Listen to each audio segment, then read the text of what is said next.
$5, ¿ya? Sería bueno que alguien pudiera conseguir huesos, una pared. Se refiere a la pared muscular, chicos. La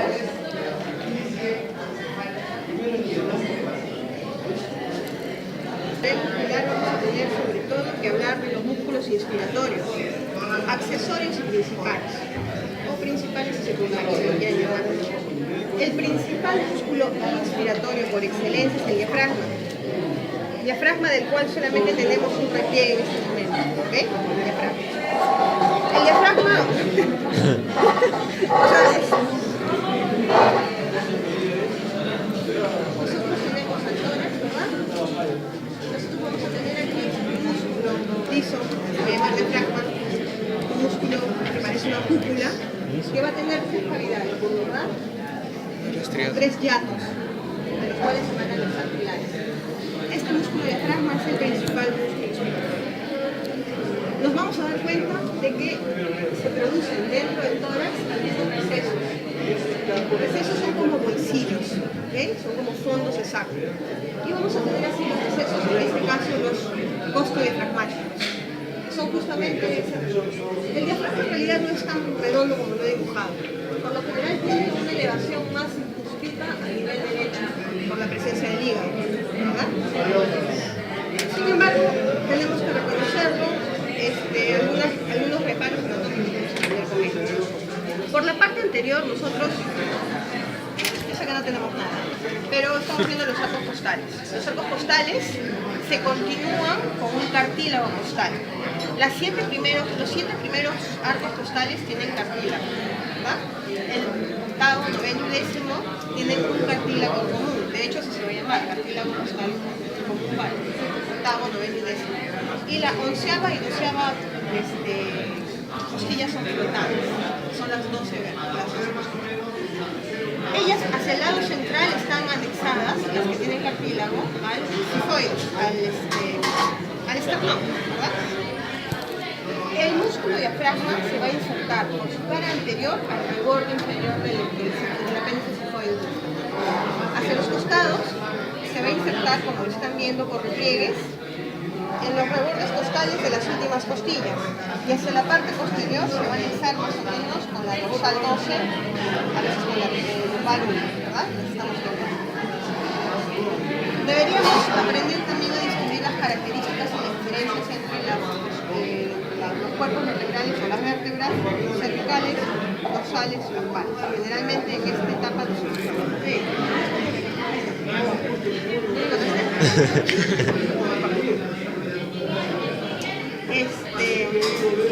las vértebras cervicales son 7, se van a caracterizar porque por lo general son más finas. Y la característica fundamental de la cual ustedes se tienen que dar cuenta es que en sus apéndices transversos va a tener agujeros, que se van a llamar los agujeros para las arterias vertebrales, ¿verdad? Por lo general, un cuerpo vertebral va a tener una vértebra, va a tener cuerpo, ¿verdad? Va a tener, ¿qué más? Espina. Láminas.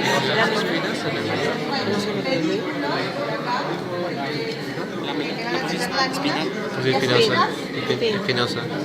Espinosa. Eso en características generales tiene cada cuerpo vertebral. Sin embargo, los cuerpos cervicales tienen los cuerpos más reducidos, más chicos, que se van a caracterizar por las apófisis transversas, van a tener agujeros, se van a llamar agujeros vertebrales, para que por allí discurran las arterias vertebrales. Cuando veamos neuro, vamos a saber cuál es la trascendencia de las arterias vertebrales. Con respecto a las vértebras torácicas se van a caracterizar porque en la parte laminar, en la parte de las apófisis transversas van a tener carillas articulares. Carillas articulares que se van a articular por arriba con el borde inferior de la costilla superior y por abajo con el borde superior de la costilla inferior. O sea, va a brindar dos carillas articulares para que se encajen los arcos costales, ¿verdad? Esa es la fundamental característica con la que vamos a distinguir a las dorsales. Y además porque sus apófisis espinosas son un poquito más prolongadas en relación a Las vértebras cervicales, por ejemplo, tienen características que sus apófisis espinosas son biespinosas. ¿Okay? Tienen generalmente terminados de hecho se dan como las demás vértebras por lo general tienen una apófisis espinosa mucho mejor.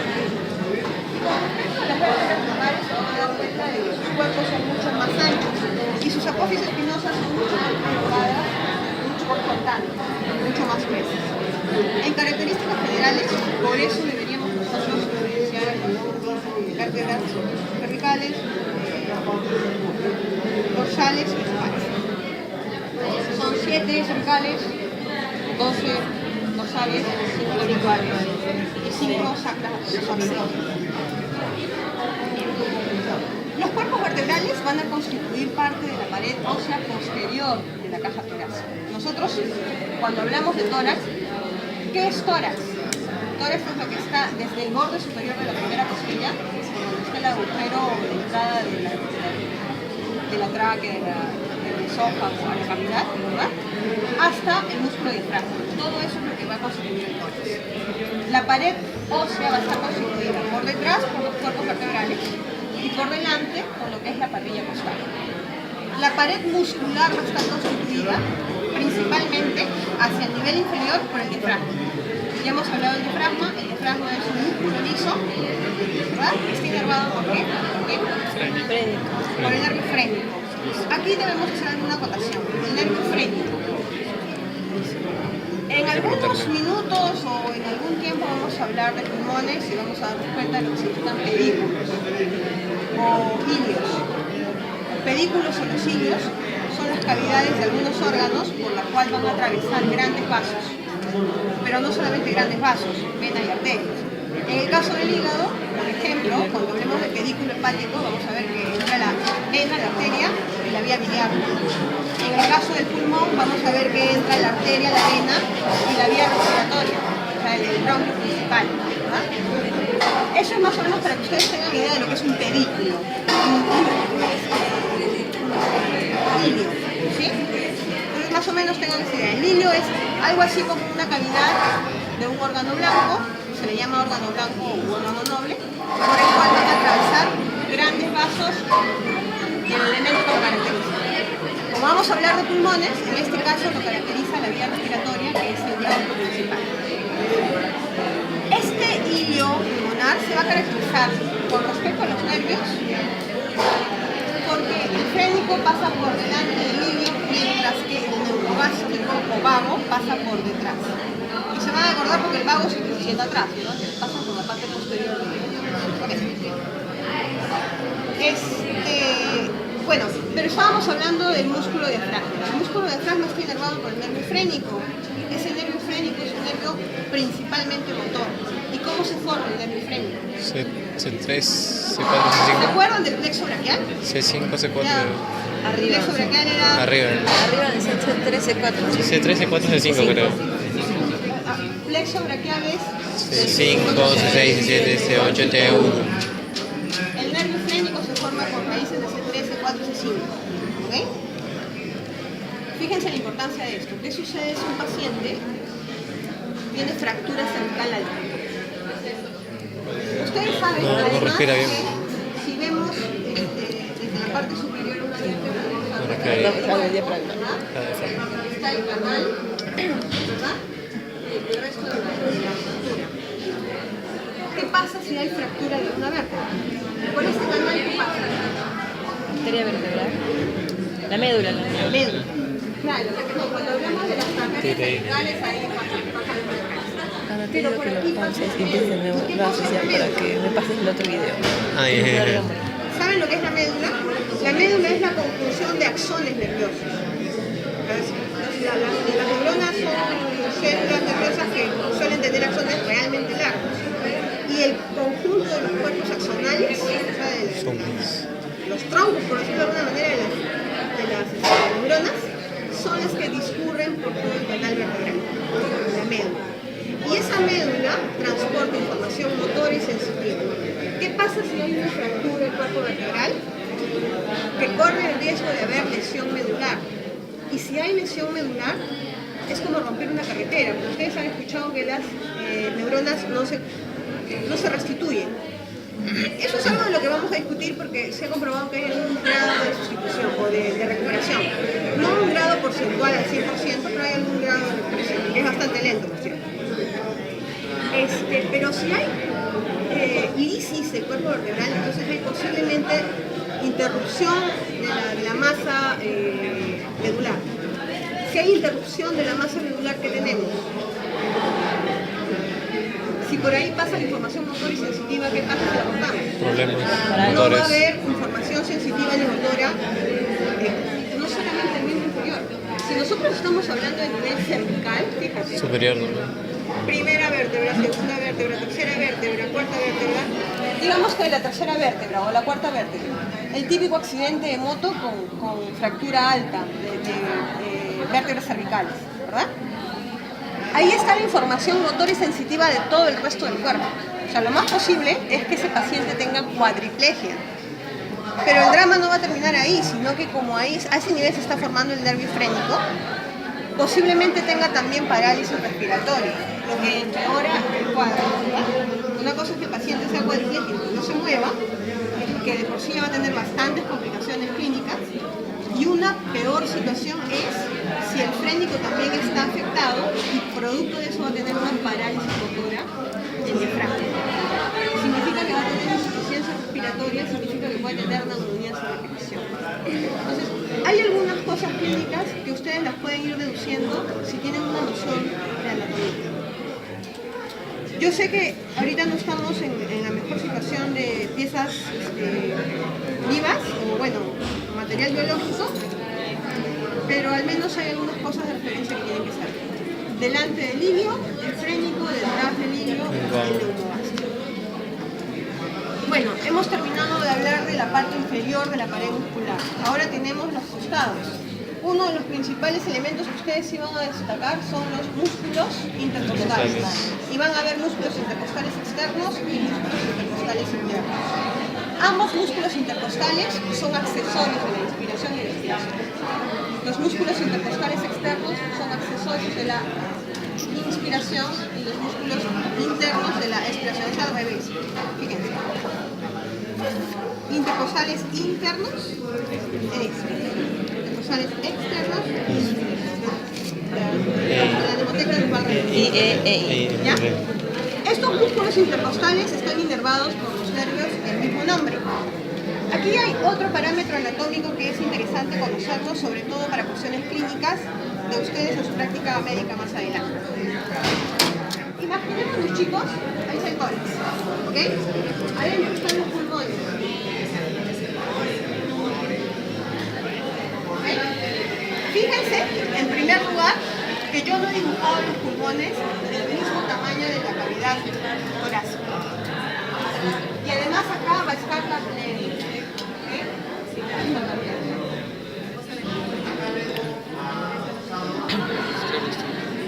Y fíjense cómo tampoco he dibujado la pleura del mismo tamaño de los pulmones. ¿De acuerdo? ¿Por qué es esto? Porque se puede expandir el pulmón. ¿Alguna vez han visto las tortas en el horno? Cuando están en proceso de cocción, abren el horno y la torta se chifla y se queda abajo. El pulmón, bueno, ambos pulmones viven en armonía a una presión negativa. El aire va a ir de donde hay presión positiva hacia donde hay presión negativa. Como cuando ustedes chupan, ¿verdad? Lo mismo. El pulmón, ahorita, en expiración, está en presión negativa. Porque está en presión negativa, va a chupar el aire del exterior y se va a producir la inspiración, ¿verdad? Cuando lleno mis pulmones de aire, adentro se vuelve positiva la presión y por efecto inverso tiende a salir afuera y así se produce la expiración. ¿Me dejo entender? Es un juego de presiones. Así como cuando ustedes abren el horno y la torta se ajusta y se aplasta, lo mismo sucedería con los pulmones si los pulmones no estuvieran bien encerraditos en la pleura para que mantenga su presión negativa. Por eso es que cuando hay accidentes punzocortantes o cualquier evento que interrumpa ese equilibrio de presión intrapleural, el pulmón se colapsa. Ese es el gran problema de las neumotoras. ocasionados por arma punzocortante. Punto número 2. El pulmón es como una esponja que se infla y se desinfla, que se infla y se desinfla. Si la pleura estuviera apretada a él, no se podría inflar y desinflar. Por eso es que la pleura es como una media nylon, algo que es mucho más grande y que se puede estirar. Y va a tener una cavidad virtual, o sea, va a haber un espacio intrapleural virtual, que por lo general se puede llegar a llenar hasta 5 o 10 mililitros de líquido pleural, que va a actuar como un líquido que va a actuar como lubricante y protector además. Esta soltura que tiene la pleura, este exceso de tamaño con respecto al parénquima se le llama a la carnecita. Cuando hablamos de parénquima pulmonar nos estamos refiriendo a la parte sensible, a la parte que podemos a la parte tangible del pulmón, ¿verdad? Cuando hablamos de parénquima cerebral, bueno, no se dice parénquima. Cuando hablamos de parénquima, a ver qué otro programa. Por ejemplo, estamos hablando de la parte. La palabra no es muscular, pero es más o menos para que lo entiendan. Lo que pasa es que cuando hablamos de algunos órganos tenemos que hablar de corteza, de la parte de adentro, que es el parénquima, y de la parte muscular. O sea, son más o menos los términos de los que nos referimos. Pero volvamos a lo de la pleura. La pleura va a tener una serie de...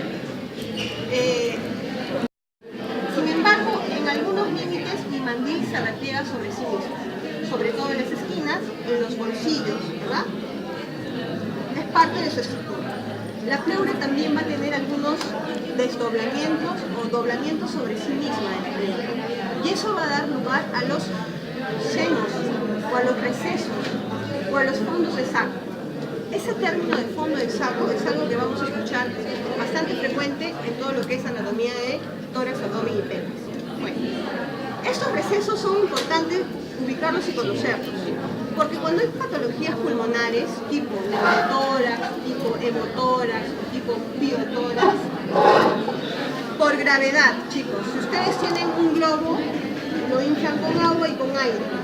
Por gravedad el agua se va al fondo, ¿verdad? Y el aire arriba. Lo mismo sucede en un derrame dentro del pulmón. Si hay derrame de sangre, que se va a llamar hemotórax, la sangre va a tender a ir a los puntos de clímax.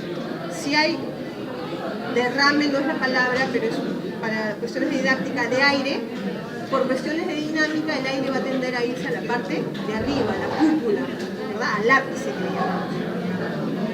Es así como se describen 4 recesos pleurales que debemos conocer. El principal de ellos es el receso costodiafragmático, este de aquí. ¿Y saben por qué es el principal que ustedes tienen que conocer? Porque ustedes cuando sean, y que todos lo van a hacer médicos generales, van a ver mucho lo que son placas de tórax. Y las placas de tórax, cuando hay procesos de este tipo, nos van a dar un signo que es representativo, que es la copa de Damasón, que es cuando el líquido se repliega. Imagínense ustedes que hay un derrame y el líquido va hacia la zona de clive y obviamente va a ocupar este espacio de aquí, ¿verdad? Y este espacio de acá. Entonces, cuando ustedes ven una placa de tórax, se van a dar cuenta de ese detalle, porque esos recesos van a estar blancos, radiopacos se llama en términos radiológicos. Y eso va a ser un signo de que ese receso pleural está ocupado. Otro receso pleural va a ser el mediastínico anterior. Lo que pasa es que en la parte anterior los pulmones tienen como unas lengüetas, de hecho las vamos a conocer como língulas. Entonces ahí también va a haber una superposición de la pleura sobre sí misma, ¿verdad? Ahí está. Vamos a tener luego un espacio posterior que va a estar en contacto con la parte de la pared posterior ósea. Sin embargo, ese espacio solamente va a ser plausible de ser infeccionado post-mortem, como nosotros tenemos necrosis, ¿verdad? Y finalmente siempre va a haber el repliegue superior, el apical. La pleura, chicos, como bien ya han visto en clase seguramente, tiene 2 caras, o tiene 2 repliegues. Tiene una cara parietal que se va, y se llama parietal porque se va a dar de cara con la pared interna. Y va a tener una cara visceral, que es la que se da con el pulmón, ¿verdad? Esas son 2 de las cosas que tenemos que saber. ¿Quién inerva la pleura parietal? los nervios intercostales, porque acuérdense, están los nervios intercostales, están las costillas. ¿Y quién inerva la pleura visceral?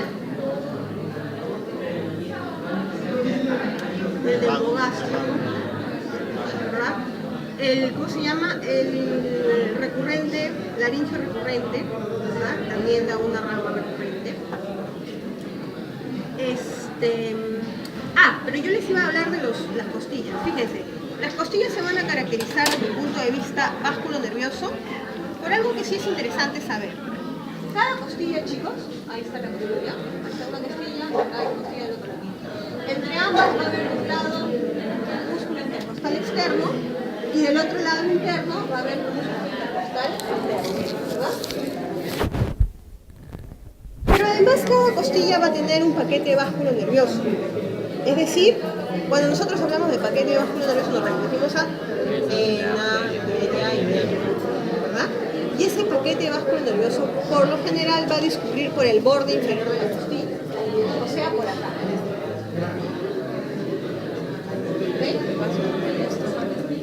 ¿Saben qué trascendencia tiene recordar este detalle anatómico? Que algunas veces ustedes van a tener que hacer drenajes torácicos. Cuando se producen estos eventos, los neumotórax, los piotórax o los hemotórax, la cantidad de espacio que ocupan estos elementos extraños, porque para los efectos actúan como cuerpos extraños, impiden la expansión del pulmón, la amplexación. Al impedir la amplexación, disminuyen el volumen efectivo inspiratorio y expiratorio. Y con eso pueden coadyuvar a que hayan infecciones, neumonía y problemas respiratorios y problemas de oxigenación, obviamente. ¿Okay? Por eso es que cuando hay un elemento extraño, nosotros tenemos que drenarlo. Pero ¿cómo hacemos para drenarlo? Hay que hacer un corte, meter un tubo, y bueno, hay un sistema de envases que tienen presión al vacío para que se pueda drenar. Pero en ese detalle es importante recordar que el paquete vasculonervioso costal pasa por el borde inferior de cada arco costal. Porque si tú vas a meter el tubo, ¿por dónde lo metes? ¿Por arriba o por debajo de la costilla? Por arriba, pues. Porque si lo metes por debajo, primero que vas a causar más sangrado y no te deja ver. Segundo, que va a doler más. Y tercero, que posiblemente tenga más complicaciones. Por eso es que es importante recordar que por lo general el paquete vasculonervioso de la costilla pasa por el borde inferior, ¿ya? Que sería bueno reconocerlo, pero no está. Bueno, desde el punto de vista muscular, ¿qué otros músculos tenemos que recordar? Ya, pectoral, nos hemos visto un poco el miembro superior, ¿verdad? Está el pectoral mayor, ¿cuál es su origen de inserción? El origen de inserción es los 7 cartílagos costales y llega, claro, incluso con el cerrato o el recto anterior, algunas fibras se llegan a juntar y se va al borde lateral, al labio externo de la coronera, ¿verdad? Anterior externo, ya. El pectoral mayor, ¿por quién está inervado? Ese es el pectoral mayor, chicos. Aguanta. Pectoral lateral. Pectoral lateral. Ya. Y tenemos a este otro elemento, el pectoral menor. El pectoral menor, ¿dónde se origina? En los arcos costales de tercera, cuarta y quinta costilla. Para terminar, ¿dónde? En la apófisis coracoides. ¿Inervado por quién? Pectoral medial. Entonces ellos son parte. Es cierto que ambos pectorales tienen función de aducción del brazo, pero si vamos a hablar de funciones sobre el tórax, son músculos inspiratorios accesorios. ¿Okay? Hacia la parte más costal, hacia la parte más lateral que tenemos, el serrato anterior. ¿Cuál es el origen del serrato anterior? El borde de la escápula. Serrato anterior. Serrato anterior. ¿Y dónde termina? En las costillas. Y termina anexándose entre las costillas con algunos intercostales, ¿verdad? E incluso en la parte abdominal, cuando veamos músculos del abdomen, se van a dar cuenta que para la parte inferior se llega a entrecruzar con fibras del oblicuo mayor y menor. Oblicuo mayor y menor es algo de pared de abdomen que luego vamos a tratar. Entonces, esa es la parte muscular.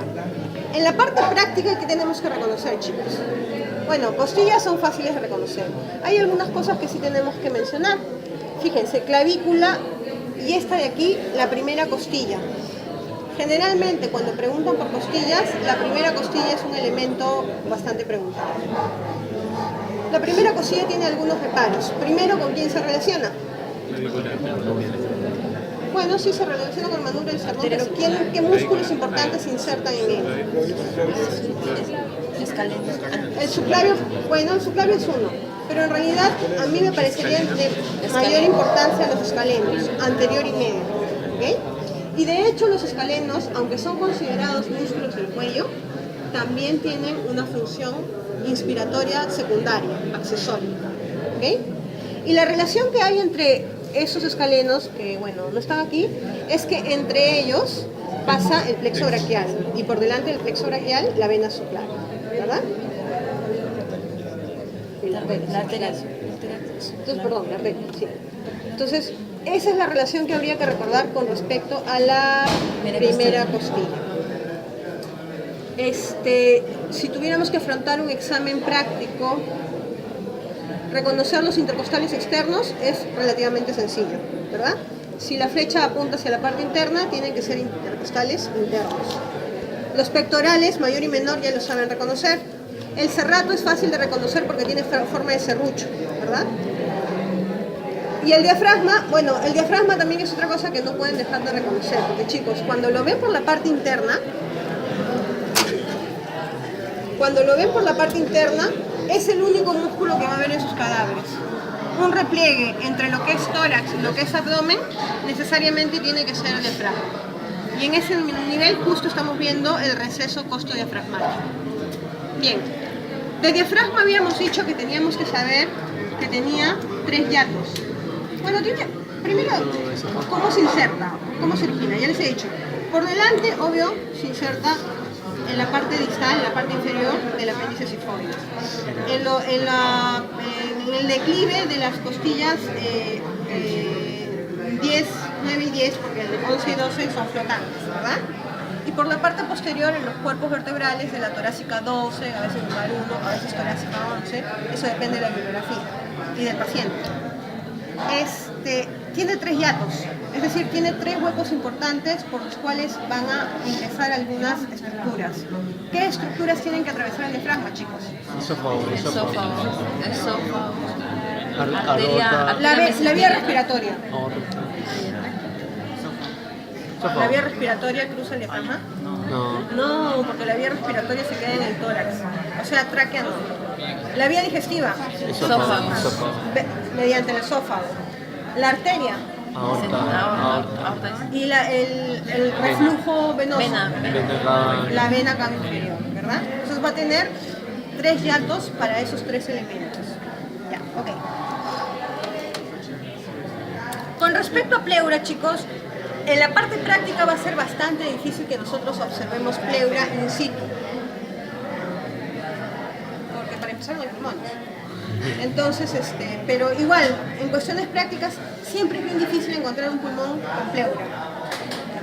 Entonces, lo que tenemos que revisar con respecto a pleura incide más bien en lo teórico, ¿no? Con lo que hay pleura parietal, pleura visceral, la inervación de la pleura, los recesos pleurales.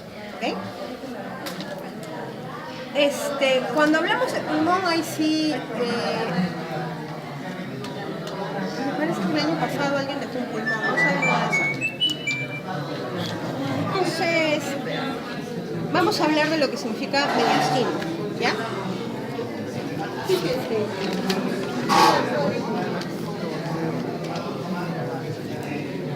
Los grandes vasos. Ese espacio que circunda al corazón, ese espacio que está entre los pulmones, es el que nosotros vamos a conocer como mediastino. Al mediastino lo vamos a conocer como un mediastino superior y el mediastino inferior, ¿verdad? El mediastino superior aproximadamente está desde la mitad del cuerpo del esternón hacia arriba. ¿Qué cosas podemos encontrar en el mediastino superior? La tráquea,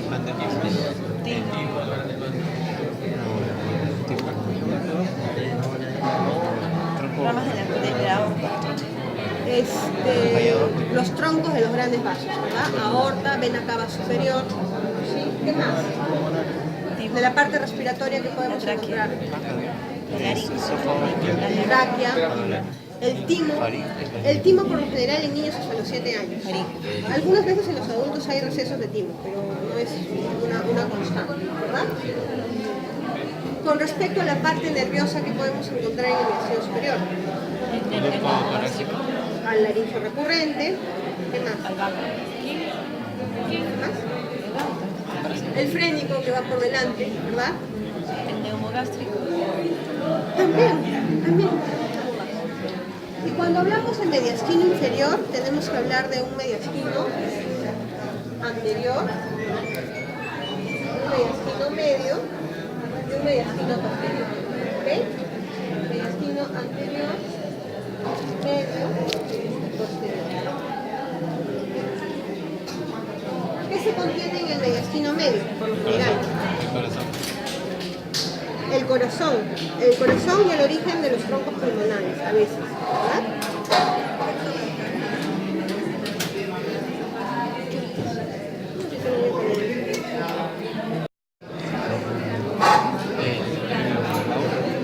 La aorta descendente, el esófago,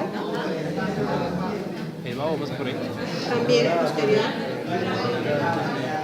A nivel del mediastino posterior, además, vamos a encontrar otras vías, como ese conducto torácico, ¿verdad? El conducto torácico que trae.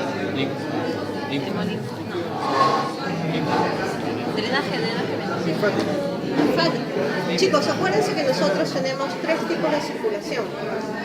Bueno, no exactamente 3 tipos de circulación, pero me van a entender. Primero tenemos la circulación sanguínea, de ida arterial, de venida venosa, ¿verdad? Y segundo tenemos la circulación linfática. La circulación linfática es la circulación de las células de protección. Nosotros vamos a tener distribución de ganglios linfáticos en todo el organismo. Sin embargo, acuérdense ustedes que los puntos más frecuentes de conjunción de ganglios linfáticos van a ser submandibulares, retroauriculares, preauriculares, supraclaviculares, axilares. De hecho, axilares son de los más importantes, ahí se palpan cuando hay patología mamaria, ¿verdad? Inguinales, popliteos y algunas veces malleolares internos, ¿verdad? Más o menos esa es la distribución de ganglios que nosotros deberíamos estar preparados para palpar. Los ganglios, ¿cuándo se inflaman? Cuando hay procesos infecciosos, pero sobre todo cuando hay procesos virales. Tan es así que ustedes deben recordar que cuando eran niños, no hace mucho, el pediatra siempre los evaluaba cuando tenía infecciones virales y les agarraba debajo del cuello, detrás de las orejitas para ver si no tenían esa inflamación. Esta circulación linfática se va a unir al torrente venoso de circulación sistémica, pero va a llegar a la vena cava a través de ¿qué? Elementos. A través de la gran vena linfática, que en realidad no tiene nada de grande, porque es bien chiquita y nunca se ve y nunca se encuentra en la disección, que va a traer la linfa de retorno ¿de dónde? La linfa de retorno de la cabeza y del miembro superior izquierdo, ¿verdad? Y vamos a tener el conducto torácico, que va a traer la linfa de retorno del resto del cuerpo. Miembros inferiores, abdomen, pelvis, tórax y en parte del miembro superior derecho, ¿verdad? Esos son los elementos que nosotros vamos a encontrar en el mediastino posterior. ¿Qué dijimos? Conducto torácico, esófago, vena cava, ¿qué más? Aorta descendente o aorta torácica. Y hay otro elemento venoso que también a veces olvidamos hablar, que es la vena ácida. ¿Saben para qué sirve la vena ácida? Para las vértebras. ¿Qué? No, habla nomás, al menos dices algo. Para el drenaje de la columna vertebral. Más o menos, para el drenaje parital. Lo que pasa, chicos, es que a la vena cava inferior llega la sangre venosa de retorno ¿de dónde? Miembros inferiores, abdomen, pelvis, abdomen, tórax, ¿verdad? Por la vena cava superior viene la sangre de retorno sistémica de cabeza y miembros superiores. Pero, ¿y cómo llega la sangre de retorno de la pared abdominal, de los músculos intervertebrales, de las vértebras? Entonces, ese sistema venoso retorna a la vena cava superior a través de la vena ácidos. ¿Okay? Eso debería servirnos para acordarnos de algo. La aorta, el arco aórtico, ¿hacia dónde va? Hacia la izquierda. Cuando nosotros abrimos los pulmones y los tenemos así, nos vamos a dar cuenta que en su cara mediastínica, tenemos los pulmones así, ¿verdad? Y si de pronto se los enseño así, se van a dar cuenta de que estas caras son las caras mediastínicas, ¿verdad? Se van a caracterizar porque van a tener un hilo pulmonar, que es por donde atraviesan los elementos vasculares, y además porque va a tener impresiones. Porque el hígado, porque el pulmón es algo así como una plastilina, que en él se van a ver reflejados algunos órganos. Si yo les pongo así y veo que acá hay un arco y acá hay un arco, ¿qué creen que son? El arco de la aorta, ¿hacia dónde va? Entonces, ustedes ven un repliegue en el pulmón izquierdo, tiene que corresponder al arco de la aorta. Y si tengo el pulmón derecho y también veo un arco, ¿a qué pertenece? A la vena ácidos. La vena ácidos, cuando desemboca en la vena cava superior, también forma un pequeño arco. ¿Okay? Entonces ese es el arco que por lo general vemos en la impresión del pulmón derecho. No se confundan, porque a veces, bueno, la verdad es que las impresiones nunca se distinguen tan bien en el preparado, pero en el caso contrario, ya saben que esas son las diferencias. Derecha versus izquierda versus derecha. Bien. Hemos dicho mediastino anterior. ¿Qué había en el mediastino anterior? Los vasos costales. Acuérdense que la parrilla, este es otro dato. La pared torácica va a tener irrigación por su lado interno. ¿Por qué arteria? La arteria torácica interna o mamaria interna, que es una de las ramas de la arteria subclave, ¿verdad? Pero eso es por arriba. Por abajo ustedes saben quién viene para darle encuentro y así formar un arco, la epigástrica superior, ¿verdad? Entonces entre ambas. Solo que epigástrica superior la vamos a ver cuando hablemos de músculos de la pared abdominal. Ah, sí, claro, de ilíaca, pero cuando veamos pared abdominal, ¿verdad? Entonces, cuando hablamos de mediastino anterior, me refiero a mediastino anterior del mediastino inferior, ¿no? Podemos decir que se ocupan las venas y la arteria torácica interna o mamaria interna. ¿Ya? En el mediastino medio el corazón y los grandes vasos, y en el mediastino posterior todo lo que hemos descrito, ¿verdad? Eso es con respecto al mediastino. ¿Medio qué? Con respecto a pulmones, ¿qué tenemos que empezar a estudiar, chicos?